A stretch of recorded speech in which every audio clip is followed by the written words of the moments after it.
નમસ્કાર વિદ્યાર્થી મિત્રો, હું છું આર્યન પટેલ અને તમે જોઈ રહ્યા છો ક્લેવર એકેડમી યુટ્યુબ ચેનલ। તો આજના વિડીયોની અંદર આજે આપણે જોવાના છીએ ધોરણ 11 વિષય ઇકો મોસ્ટ આઈએમપી પ્રશ્નો જોવાના છીએ।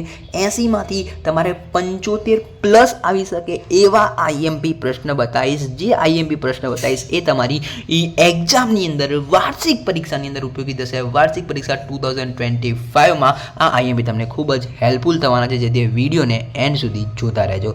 તો ચલો વિદ્યાર્થી મિત્રો, તમારો ટાઈમ વેસ્ટ કરતા વિડીયોની શરૂઆત કરીએ। તો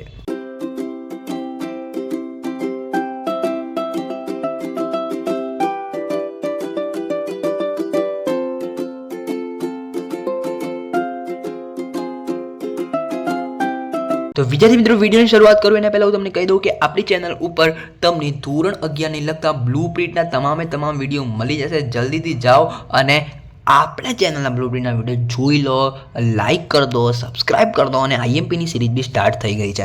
તો ચલો આઈએમપી જોઈ લઈએ। ધોરણ 11 વિષય ઇકો, એની અંદર ચેપ્ટર નંબર 1 અર્થશાસ્ત્ર વિષય પ્રવેશ, સેક્શન એ બી તમને ખબર જ છે, સ્વાધ્યાયમાંથી તમારે કરવાના હોય છે।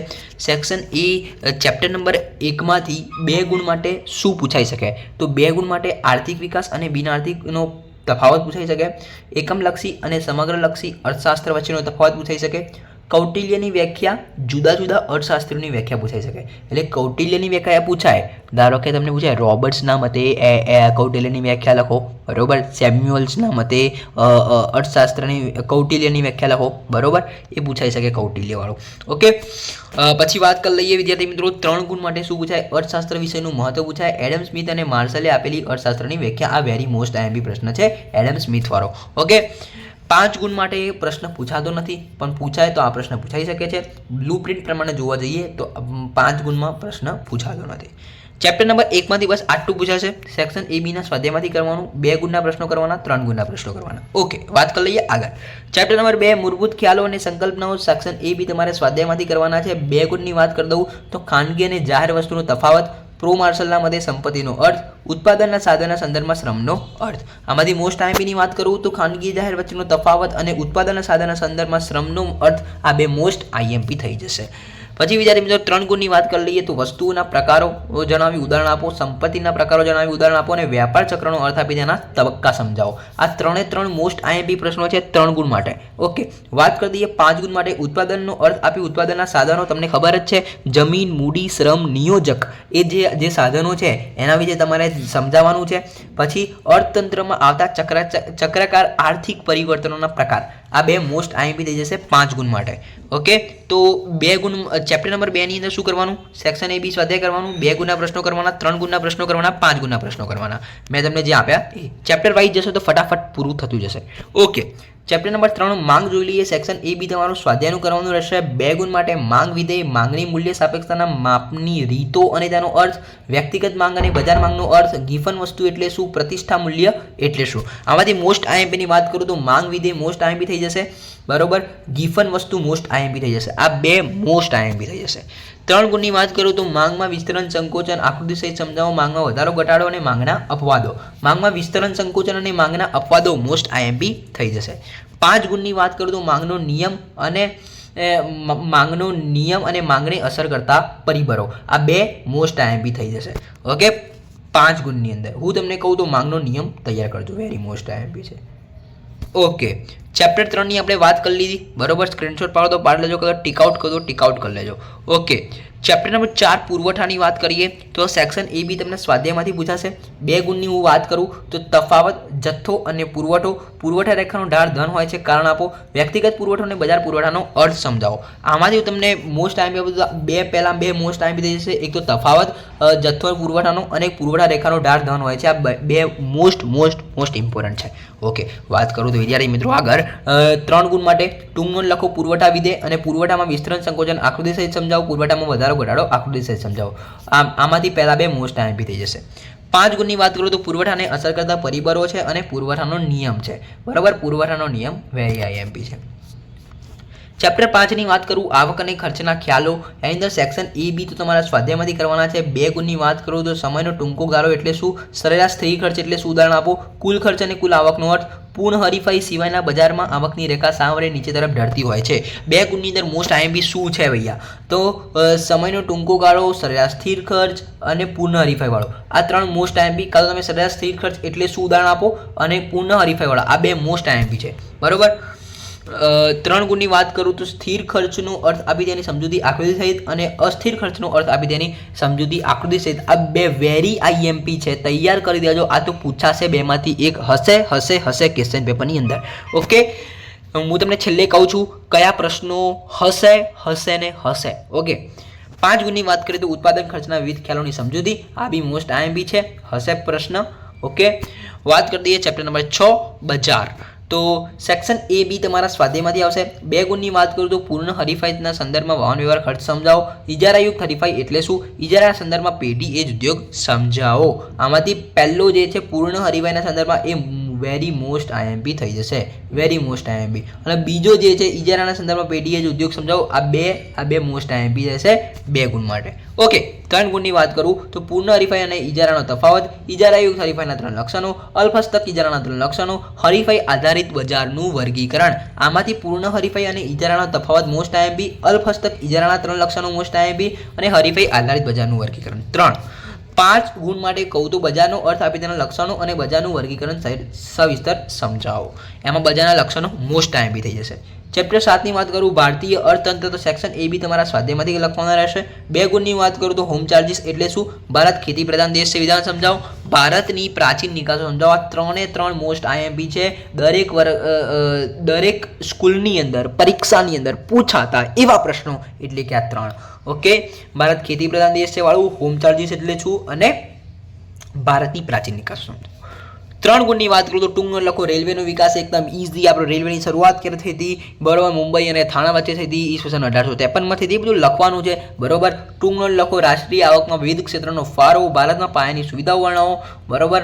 આ 3 માંથી રેલવેનો વિકાસ મોસ્ટ આઈએમપી થઈ જશે. 5 ગુણની વાત કરું તો સ્વાતંત્ર્ય પૂર્વે અને સ્વાતંત્ર્ય પછીના ભારતીય તંત્રની સમજૂતી આપો.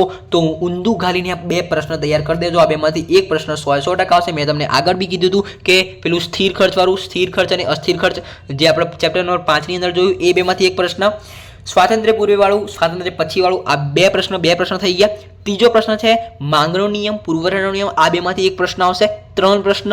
ચોથો પ્રશ્ન માંગ વિધે, પુરવઠા વિધે, આ 2 માંથી એક પ્રશ્ન આવશે. 4 પ્રશ્ન એકદમ મેં તમને ફિક્સ કરી આપ્યા કે આ તો પૂછાશે, બરોબર. ઓકે, જોઈ લઈએ આગળ. ચેપ્ટર નંબર 8 આર્થિક સુધારાઓ, સેક્શન એ બી સ્વાધ્યાયમાંથી પૂછાશે, બરોબર. તમારે તૈયાર કરવાનું રહેશે. 2 ગુણની વાત કરું તો આર્થિક સુધારાનો અર્થ આપી તેના પાસા સમજાવો. ભારતમાં 1991માં આર્થિક સુધારા કરવાની ફરજ પડી, શા માટે? MRTP એક્ટનું પૂરું નામ આપો. આ કાયદો શા માટે ઘડાયો? આમાંથી મોસ્ટ આઈએમપી છે 1991 વાળો પ્રશ્ન અને એક MRTP વાળો પ્રશ્ન. આ 2 પ્રશ્ન મોસ્ટ આઈએમપી છે, તૈયાર કરી દેજો. 3 ગુણની વાત કરું વૈશ્વિકીકરણનો અર્થ આપી તેની બાબતો, વિદેશ વેપાર નીતિના પડકારો, આર્થિક સુધારાની પ્રતિકૂળ અસરો. આમાંથી મોસ્ટ આઈએમપી કહું તો આર્થિક સુધારાની પ્રતિકૂળ અસરો. 5 ગુણની વાત કરું તો ઉદારીકરણનો અર્થ આપી તેના પરિવર્તનો અને ખાનગીકરણનો અર્થ આપી તેની પ્રક્રિયા. તો આમાંથી વેરી મોસ્ટ આઈએમપી પ્રશ્ન થઈ જશે ખાનગીકરણની પ્રક્રિયા. ઓકે, ચેપ્ટર નંબર 9 ની વાત કરું રાષ્ટ્રીય આવક, સેક્શન એ બી તમારા સ્વાધ્યાયમાંથી પૂછાશે. 2 ગુણની વાત કરું તો પ્રોપીગુ કોને રાષ્ટ્રીય આવક કહે છે અને તફાવત, આ 4 તફાવતમાંથી તમને એક તફાવત પૂછવાની સંભાવના વધારે રહેલી છે. પહેલો તફાવત છે GDP NDP, GDP GNP, GNP અને એનએનપી, અલિપ્ત અને ખુલ્લું અર્થતંત્ર. આ તફાવત ઓછો પૂછાય છે, પણ આ 3 તફાવત વધારે પૂછાતા હોય છે, બરોબર. એ તૈયાર કરી લેજો. વાત કરી લઈએ 3 ગુણ માટે. કાચી આંતરિક પેદાશ, શુદ્ધ આંતરિક પેદાશ, કાચી રાષ્ટ્રીય પેદાશ, શુદ્ધ રાષ્ટ્રીય પેદાશ. આ 4 માંથી એક ટૂંકનો જ ફાઇનલ પૂછાશે, બરોબર. 3 ગુણ માટે. 5 ગુણની વાત કરું તો અલિપ્ત અર્થતંત્રમાં રાષ્ટ્રીય આવકનો ચક્રાકાર પ્રવાહ આકૃતિ સમજાવો. આ ફાઇનલ, આ પ્રશ્ન મોસ્ટ આઈએમપી છે અને પૂછાય છે, બરોબર. તૈયાર કરી લેજો. બેવડી ગણતરીનો અર્થ આપી તેના ઉપાયો, આ તમે તૈયાર નહીં કરો ચાલશે, પણ આ તો તૈયાર કરી દેજો, કન્ફર્મ છે. ઓકે, વાત કરી દઈએ ચેપ્ટર નંબર 10 અંદાજપત્ર, સેક્શન એ બી સ્વાધ્યાયમાંથી પૂછાશે. 2 ગુણની વાત કરું તો અંદાજપત્રના પ્રકારો, માત્ર નામ આપવાના, પુરાંતવાળા અંદાજપત્રના ફાયદા, અંદાજપત્ર દ્વારા સંપત્તિની પુનઃવહેંચણી કઈ રીતે થઈ શકે છે સમજાવો. આ 3 આઈએમપી થઈ જશે 2 માર્ક્સ માટે. ઓકે 3 ગુણની વાત કરું તો અંદાજપત્રની અસરો, રાજ્ય સરકારના મૂડી ખાતાની આવક અને ખર્ચ બાજુની વિગતો, પંચાયતોના કાર્યો અને આવકના સ્ત્રોતો. આમાંથી મોસ્ટ આઈએમપી 3 ગુણની કરું તો અંદાજપત્રની અસરો જે છે એ મોસ્ટ આઈએમપી છે. બસ એક જ પ્રશ્ન મોસ્ટ આઈએમપી 3 કરવાના છે, પણ એક પ્રશ્ન પર વધારે ફોકસ આપવાનો છે. 5 ગુણની વાત કરું તો અંદાજપત્રનો અર્થ આપી તેના ઉદ્દેશો, રાજ્ય સરકારના અંદાજપત્ર વિશે ટૂંક નોંધ અને અંદાજપત્રની ખાદ્યના પ્રકાર. એક આ મોસ્ટ આઈએમપી અને એક આ મોસ્ટ આઈએમપી. અંદાજપત્રનો અર્થ આપી તેના ઉદ્દેશો ઉપર વધારે ફોકસ કરજો. વાત કરી દઈએ ચેપ્ટર નંબર 11 આર્થિક વિચારો. સેક્શન એ બી તમારા સ્વાધ્યાયમાંથી આવશે. 2 ગુણની વાત કરું તો કૌટિલ્યના મતે શહેરનો વિકાસ કેવી રીતે કરવો જોઈએ, ગાંધીવાદ જેવો કોઈ વાદ નથી સમજાવો, પંડિત દીનદયાળ ઉપાધ્યાયનો પરિચય. આમાંથી મોસ્ટ આઈએમપીની વાત કરું તો ગાંધીવાદ જેવો કોઈ વાદ નથી સમજાવો એ મોસ્ટ આઈએમપી થઈ જશે, અને પંડિત દીનદયાળ ઉપાધ્યાયનો પરિચય આ 2 મોસ્ટ આઈએમપી. એ 3 ગુણની વાત કરો તો કૌટિલ્યના મતે જનપથની રચનામાં કઈ બાબતોને ધ્યાનમાં રાખવી જોઈએ, આ તો મોસ્ટ એટલે મોસ્ટ આઈએમપી છે. ગાંધીજી સાદગી અને અપરિગ્રહ વ્રતના હિમાયતી છે. અને 5 ગુણમાં વાત કરીએ તો ગાંધીજીએ રજૂ કરેલ ટ્રસ્ટીશીપનો સિદ્ધાંત, આ તો most very most IMP. Okay, યંત્રના ઉપયોગ સંબંધિત ગાંધીજીના વિચારો જણાવો, કૃષિ પશુપાલન અને ઉદ્યોગ અંગેના કૌટિલ્યના વિચારો. આ જે યંત્રોના ઉપયોગ વાળો છે એ તૈયાર કરી લેજો. આ બે પ્રશ્નો તમે 5 ગુણમાંથી કરી લેજો. અને 3 ગુણની વાત કરું તો 3 ગુણમાંથી તમારે કૌટિલ્યના મતે જનપદની રચનામાં કઈ બાબતોનો ધ્યાનમાં રાખવી જોઈએ, અને ગાંધીજી સાદગી અને અપરિગ્રહ વ્રતના હિમાયતી 3 માર્ક્સની અંદર આ 2 પ્રશ્નો તૈયાર કરી લેજો. ઓકે, તો આ આઈએમપીની અંદર આપણે જેટલા બી પ્રશ્નો કવર કર્યા એ બધા મોસ્ટ આઈએમપી પ્રશ્નો. જો તમે તૈયાર કરી લેશો તો હું તમને ગેરંટી આપું છું તમારા પેપરની બહારનો એક બી પ્રશ્ન આપણા આઈએમપીમાંથી પૂછાય નહીં. તો વિદ્યાર્થી મિત્રો, આપણા આઈએમપીમાંથી તમને બધા પ્રશ્નો તૈયાર કરીને જજો. ખાલી એકવાર ટ્રસ્ટ કરજો, બરોબર. તમે આગળના એટલે કે આગળના વર્ષમાં જે આપણે આઈએમપી બનાવેલા છે એન્યુઅલ પરીક્ષામાં, બોર્ડની પરીક્ષામાં, આમાં નીચે કોમેન્ટો જુઓ યાર. ઓકે, એકવાર ટ્રસ્ટ કરી જુઓ, બરોબર. વિદ્યાર્થી મિત્રો, આજ પૂછાશે 100% ગેરંટી આપું છું. વિડીયો સારો લાગે તો વિડીયો લાઈક કરી દેજો. ચેનલની અંદર નવા ચેનલ સબસ્ક્રાઇબ કરજો, બેલ આઇકનને જરૂરથી પ્રેસ કરજો. મળીશું નેક્સ્ટ વિડીયોમાં. ત્યાં સુધી good bye, take care, all the best.